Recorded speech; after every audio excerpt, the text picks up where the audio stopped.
لله رب العالمين والعاقبة للمتقين ولا عدوان إلا على الظالمين وأشهد أن لا إله إلا الله وحده لا شريك له وأشهد أن محمدا عبده ورسوله أدى الأمانة وبلغ الرسالة ونصح الأمة وكشف الغمة وجاهد في الله حق جهاده حتى أتاه اليقين. اللهم صل وسلم وبارك على سيدنا محمد في الأولين وفي الآخرين وفي الملأ الأعلى إلى يوم الدين. Mes chers frères et sœurs, je reviens encore une nouvelle fois à notre série sur l'éducation religieuse et mature.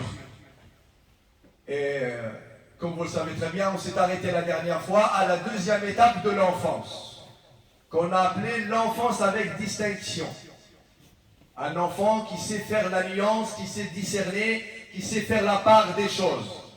Là, on aborde la deuxième étape, dans laquelle on a déjà évoqué les particularités, on a déjà évoqué les problèmes rencontrés, les moyens et les outils à employer. Et là, on évoque, Inch'Allah, pour clôturer cette deuxième étape, qui est de 7 ans à 13 ans, par les conseils et les directives que nous devons employer et utiliser pendant cette période.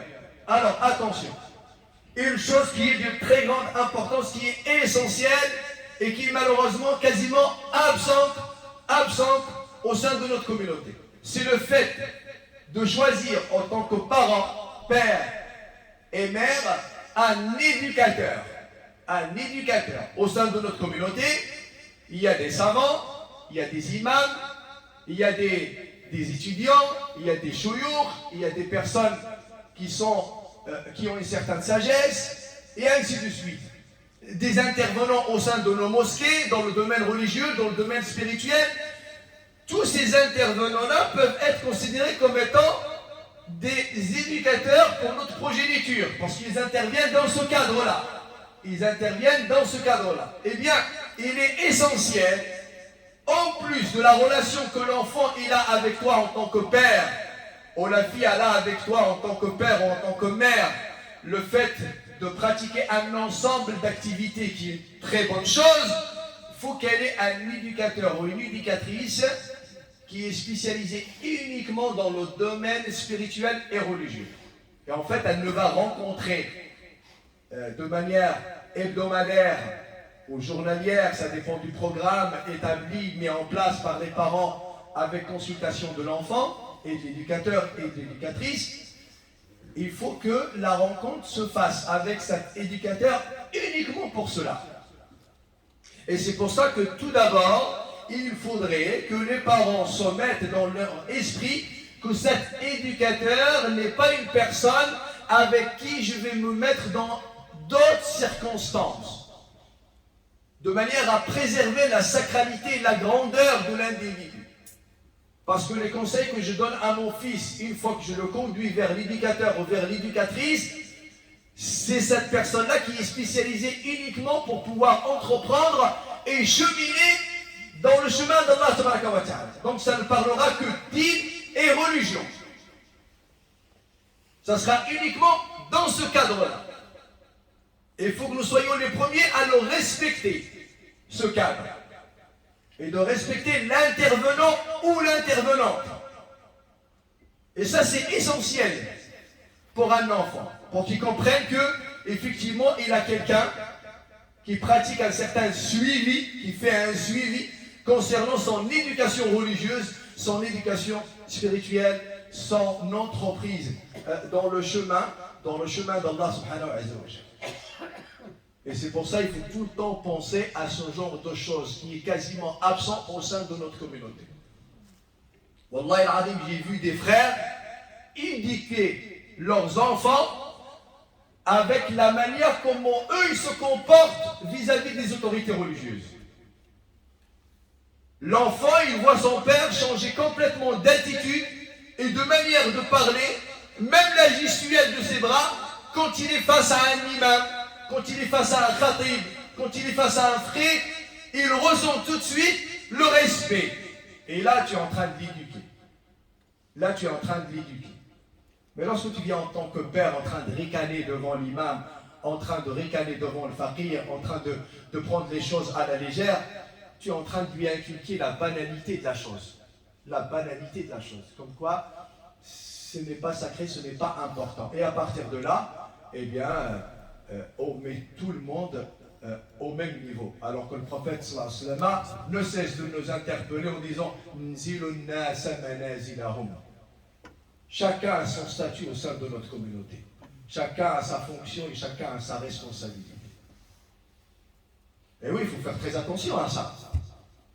L'enseignant, l'éducateur, le récitateur de Coran al-Karim, tout ça, nous avons un certain comportement vis-à-vis d'eux. On leur doit justement pour préserver la transmission des valeurs qui va être faite à notre progéniture et à notre descendance. Deuxième point aussi de très grande importance, dans le domaine de l'éducation de nos enfants, mes frères et mes sœurs, il faut absolument qu'on ait comme référence les disciplines, les moralités, les lignes de conduite de notre messager Mohammed alayhi salam. C'est ça la référence. On doit inculquer à l'enfant entre 7 ans et 13 ans la manière comment manger le prophète, la manière comment marcher le prophète, la manière comment s'habiller le prophète, la manière comment dormait le prophète alayhi salam. Eh bien, tout ce quotidien prophétique de notre messager Mohammed alayhi salam, il doit être enseigné et inculqué à nos enfants. C'est très important. Et ne considérons pas cela comme étant des détails. Il faut que l'enfant, à chaque fois qu'il agit, il doit agir selon le concept religieux, selon la tradition de notre messager Mohammed alayhi salam. Et d'ailleurs, il doit le voir en nous. On dort selon la sunna, on mange selon la sunna, on s'habille selon la sunna, on agit selon la sunna. Et là, notre enfant, nos enfants, nos garçons, nos filles vont comprendre que nous sommes effectivement en train de calquer notre quotidien sur celui de notre messager bien-aimé sallallahu alayhi wa sallam. Nous ne pouvons pas inculquer ces valeurs-là et ces pratiques-là à nos enfants alors que nous sommes les premiers à s'inscrire dans le délaissement total. Troisième point aussi qui est important, c'est l'éducation de notre ego, de notre âme bestiale.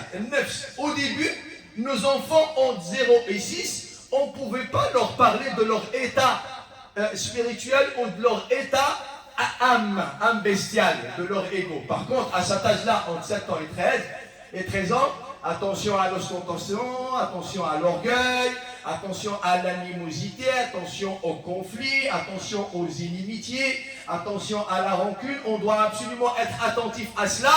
Il va falloir remédier à ce genre de problème, à ce genre de maladie et commencer à les corriger dès maintenant.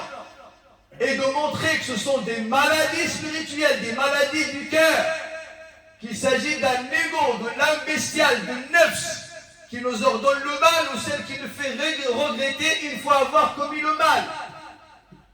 Et on doit absolument mettre l'accent sur ça de manière à purifier l'âme bestiale de notre progéniture et à travers cela purifier la nôtre aussi pour pouvoir se corriger notre ego et faire subir à nos âmes cette élévation spirituelle dans le cheminement vers Allah subhanahu wa ta'ala. C'est très important ça mes frères. Tarbiyatun nafs. Nos enfants, on ne peut pas leur apprendre uniquement la mémorisation d'une sourate, la mémorisation d'un hadith. Oui, c'est très bien, c'est important, comme je disais tout à l'heure, mais en même temps, tu laisses se propager en lui toutes les maladies spirituelles. Il est atteint par l'orgueil, il est atteint par l'ostentation, et tu n'as jamais évoqué ce genre de sujet avec l'enfant pour qu'il puisse se remettre lui aussi en question et remédier à un très bon traitement religieux et spirituel de celle-ci. La mémorisation du Saint-Coran. Nos enfants doivent avoir des activités quotidiennes, hebdomadaires, dans lesquelles ils apprennent la parole d'Allah pour établir un vrai contact avec la révélation et avec le révélateur, subhanahu wa ta'ala. C'est à travers la parole d'Allah, à travers le Coran al-Karim. On doit absolument avoir, c'est essentiel, se ressourcer de la parole d'Allah qui est une lumière, la parole sacrée d'Allah. Et ça, ce n'est pas une activité à négliger. Au contraire, nos enfants doivent apprendre un maximum dans le Coran. Un maximum dans le Coran, même s'ils n'apprennent pas la totalité. Quelques sourates, 1 hizb, 2 hizb, 3 hizb, 5 hizb, en tout cas apprendre quelque chose. Il faut qu'ils aient un lien avec la parole d'Allah parce que être lié à Allah, à Al-Qur'an al-Karim, c'est être lié à Allah lui-même, parce que la parole d'Allah est un attribut d'Allah subhanahu wa ta'ala lui-même. Et pour finir, Inch'Allah ta'ala, mes frères et mes sœurs, lorsque vous voyez vos enfants entre 7 ans et 13 ans commencer à prendre des initiatives, contrôler ces initiatives-là, ces entreprises, si elles sont dans un cadre religieux, si elles respectent effectivement les fondements de l'islam qui sont le Coran al-Karim et la tradition du prophète Mohammed, ils sont conformes à une éthique, à une moralité, à une bonne ligne de conduite, eh bien vous devez vous inscrire dans l'acceptation. On doit commencer à accepter que nos enfants commencent à prendre des initiatives parce qu'ils sont en train de forger une personnalité, parce que ce sont des personnes qui se préparent à commencer à prendre des décisions dans leur vie. Donc obligatoirement, un enfant entre 7 et 13, il s'approche de l'adolescence, donc automatiquement, il va vouloir de temps en temps prendre un certain nombre de décisions concernant son cadre à lui. Eh bien, ce genre d'initiative, quand il est dans un cadre respectueux, qui n'est pas au-delà de la règle de l'islam, du cadre de l'islam, on doit absolument accepter pour lui montrer qu'on te fait confiance avec un rappel tout le temps de consultation, de demande de permission, etc. Des petits rappels avec douceur, avec exhortation, bonne exhortation, avec une très bonne parole, avec la notion du partage, de la consultation, de la communication. Vous voyez, mais en même temps, de temps en temps, effectivement, fermer les yeux sur ces initiatives-là, quand elles sont positives, quand elles sont bonnes, de manière à le laisser justement se forger et former cette personnalité dont il a besoin. Attention, j'arrête pas de le répéter, on ne doit pas impliquer nos enfants pour qu'ils nous disent tout le temps oui. Parce qu'un enfant qui dit oui tout le temps et qui dit oui à tout le temps, vous êtes en train de préparer quelqu'un qui va dire oui à tout dans le monde extérieur. Lorsqu'on va lui présenter le bon ou le mauvais, il dira oui. Et il acceptera très facilement. Il faut que nos enfants ils aient le discernement. Et d'ailleurs, on est dans la partie de Tofula Ma'at Tamiz, avec le discernement. Donc, il faut développer cette capacité chez l'enfant d'être capable de dire oui et d'être capable de dire non. Et si vous voulez que vos enfants soient capables dehors de dire oui et de dire non, d'accepter ou de refuser, il va falloir déjà l'accepter avec vous-même. Eh bien, de temps en temps, vos enfants vont vous dire oui, mais de temps en temps, ils vont vous dire non. Mais lorsqu'ils disent non, je ne fais pas, bien sûr, avec politesse et avec adab, je dois tout simplement chercher à comprendre pourquoi le non. Et quand il est légitime, ce non, quand il est légitime, quand il est bon, quand il est correct, je dois l'accepter. Je dois accepter le refus. Vous voyez? Par contre, si vous êtes là à crier, à le gronder, à le punir parce qu'il a dit non à chaque fois, vous êtes en train de lui dire tu n'as plus le droit à cette expression, à ce mot-là, non, et tu lui enlèves une fois pour toutes dans sa vie. Et ce sera quelqu'un qui dira oui à tout. Donc ne t'étonne pas que demain il fume, parce qu'il lui a dit tu veux fumer? Il a dit oui. Tu veux la chiche? Oui. Tu veux une copine? Oui. Tu veux un copain? Oui. Pourquoi il dit oui? Parce que tu lui as appris de dire oui tout le temps. De dire oui tout le temps. Et tu n'as pas fait un développement dans son esprit pour qu'il dise oui quand il faut et non quand il faut.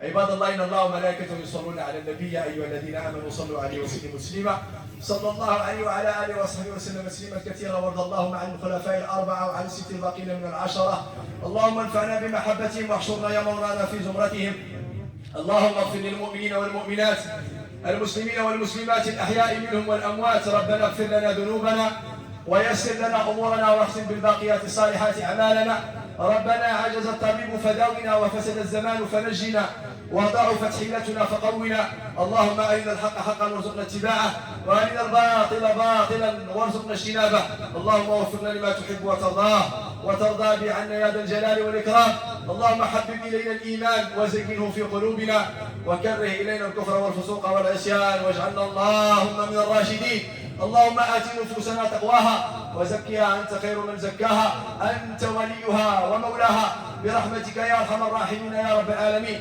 اللهم اغفر للمؤمنين والمؤمنات، المسلمين والمسلمات، الأحياء منهم والأموات. اللهم ارحم موتانا وموتى المسلمين أجمعين الذين شهدوا لك بالوحدانية ولنبينا بالرسالة وماتوا على ذلك يا ذا الجلال والإكرام برحمتك يا أرحم الراحمين يا رب العالمين. اللهم اشف مرضانا ومرضى المسلمين أجمعين، اللهم اشف مرضانا ومرضى المسلمين أجمعين، اللهم اشف مرضانا ومرضى المسلمين أجمعين برحمتك يا أرحم الراحمين يا رب العالمين. وصل اللهم وسلم وبارك على سيدنا محمد وعلى آله وأصحابه ومن تبعهم بإحسان إلى يوم الدين. سبحان ربك رب العزة عما يصفون وسلام على المرسلين والحمد لله رب العالمين. وقوموا إلى صلاتكم يرحمكم الله.